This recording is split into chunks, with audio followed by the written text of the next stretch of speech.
What applications for conductive polymers could be possible? Abstract.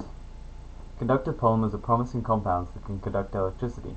Since their discovery, speculation began as to the implications of such a readily available conductive material.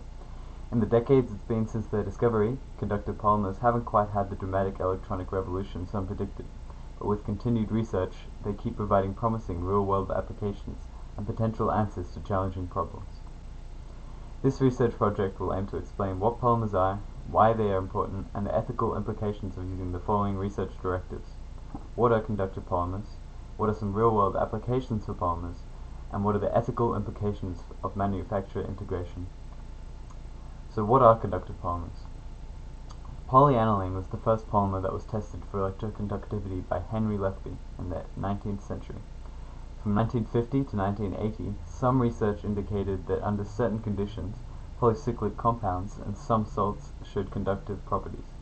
In 1963, Australian researchers showed that derivatives of polypyrrole, a polymer, could conduct small amounts of electricity. In 1980, polyaniline was found to present conductive characteristics in the form of film. This is when the conception that polymer molecules were either insulators or very weak semiconductors was challenged. Hideki Shirakawa in 1975 accidentally developed polyacetylene incorrectly. His failed compound had a metallic appearance, so he became curious if it had metallic properties. It did.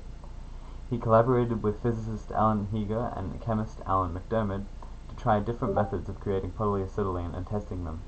They discovered that if bromine gas was introduced to the polymer, its conductivity would increase more than 10 million-fold, rivaling the likes of conductive metals such as copper and silver. For this discovery, all three were awarded Nobel Prize in 2000. What gives the polymer its hyperconductive property is the unique conjugated backbone structure. A polymer is a chain of monomers that can be structured in different forms. A conductive polymer contains a chain of monomer bonds that can have an intermittent double bond, creating a conjugation in the backbone. The structure allows radical cations and anions, called polarons, to be only partially localized to the structure. In the conductive polymer, there are 4 valence electrons. 3 of these electrons are strongly bonded in sigma bonds and strongly localized, meaning they are not free to move. The remaining valence electron is left out in the p orbital, where it can move freely as it is delocalized in a pi bond. The p orbital shells overlapped due to tight polymer chain, so the delocalized electron can move between atoms very easily. Here's an example of polyethylene, which is a chain of ethene and a conductive polymer. It's a hydrocarbon, and every second carbon bond there is a double bond, giving the conjugated backbone. And down the bottom you can see the delocalized pi system, where the free moving valence electron can move freely. And here is an animated diagram of the pi electron. You can see it moves freely through the tightly knit shells. A conjugated backbone is created through a process called doping. Doping is the process of partially oxidizing or reducing polymeric material. This will add the alternating single and double bonds along the polymer backbone. There are 4 main methods, which is redox P doping, where you oxidize some pi bonds with an agent like chlorine; redox N doping, which is where you redox some pi bonds with an agent like lithium; electrochemical doping, doping using cathodic reduction or anodic oxidation; and photoinduced doping, where high-energy radiation conducts the electrons into the required structure. Here are some common conductive polymers. You've got polyethylene, polyalkylphene, polyaniline, polythiophene, polypyrrole, and polyfuran. All of these polymers have been conductive and been synthesized using the doping process. These will be mentioned throughout the report. So what are some real-world applications for polymers? Supercapacitors are big in areas of renewable energy sources and consumer electronics like electric watches and vehicles. A supercapacitor stores 1,000 times more energy than a regular dielectric capacitor. They are also preferable given their efficiency and lifespan. Conductive polymers are a promising material in this field, given their high capacity, simplicity of production, high conductivity, and their electrical stability and reliability across the board. Next up is corrosion inhibition. Today metals are seen pretty much almost just as often as plastics. Unfortunately, when exposed to moisture or acidic conditions, they degrade significantly.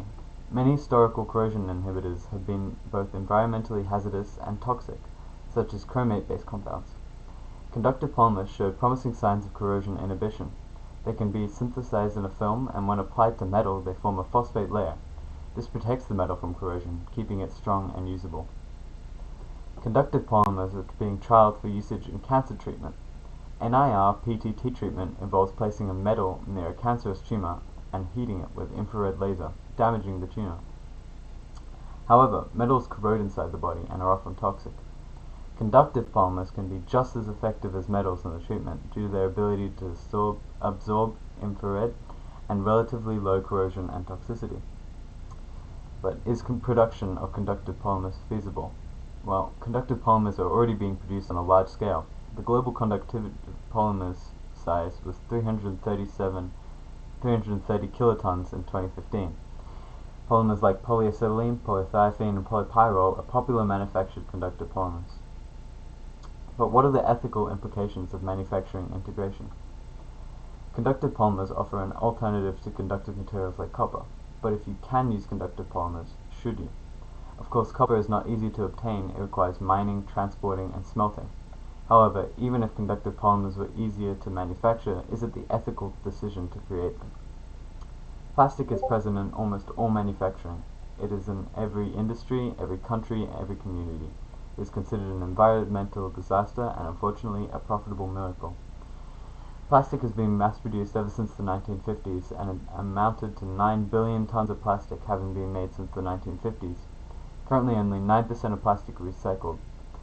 Even if 100% of plastic was being recycled, it's not infinitely recyclable due to polymer degradation in the recycling process, so you would still be left with a lot of unusable pollutants. Now, conductive polymers are also synthesized from fossil fuels. This comes with a bad reputation, but should not be dismissed so easily on such basis. The doping process extends their life cycle to be longer than that of conventional plastics, and their production would be on a much smaller scale than current global plastic production.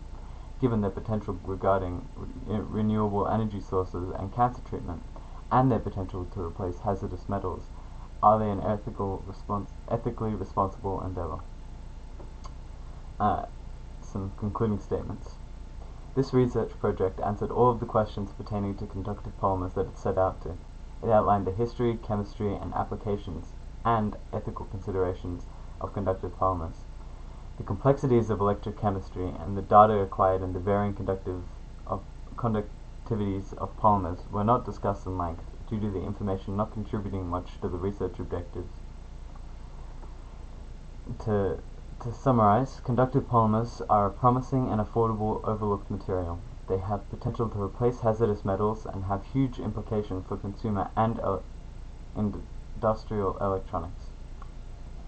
And there's a bibliography. Thank you for listening.